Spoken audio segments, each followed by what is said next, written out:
السلام علیکم ورحمۃ اللہ وبرکاتہ۔ آن لائن قرآن اکیڈمی کی طرف سے روزانہ کیلنڈر کے ساتھ اللہ اور اس کے رسول صلی اللہ علیہ وآلہ وسلم کے فرامین کا سلسلہ، حضور کا فرمان عالی شان، جو اللہ پاک کے دیے ہوئے تھوڑے رزق پر راضی ہو گیا، اللہ تعالیٰ اس کی تھوڑی عبادت پر راضی ہو جائیں گے۔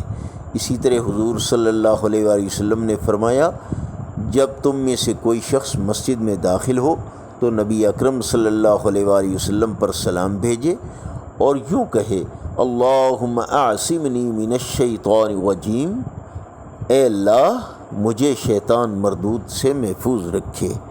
حضور نبی کریم صلی اللہ علیہ وآلہ وسلم کا فرمان عالی شان ام المومنین سید عائشہ صدیقہ رضی اللہ تعالی عنہا نے بیان کیا کہ حضور رسول اللہ صلی اللہ علیہ وآلہ وسلم ہدیہ قبول فرمایا کرتے تھے اور اس کا بدلہ بھی دے دیا کرتے تھے۔ اسی طرح حضور صلی اللہ علیہ وآلہ وسلم ارشاد فرماتے ہیں، یقیناً مومن اپنے اعلیٰ اخلاق سے روزہ دار اور تہجد گزار کا درجہ حاصل کر لیتا ہے۔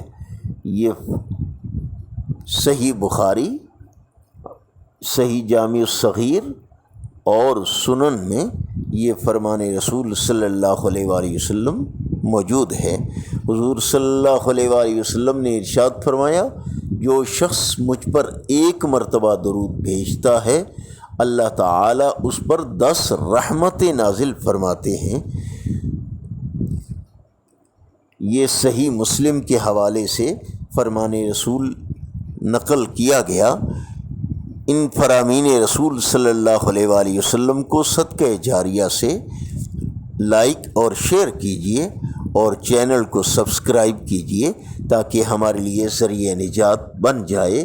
حضور صلی اللہ علیہ وآلہ وسلم نے فرمایا، تم جہاں کہیں بھی ہو اللہ سے ڈرو، گناہ ہو جائے تو اس کے بعد نیکی کر لو، بے شک نیکی گناہ کو مٹا دیتی ہے۔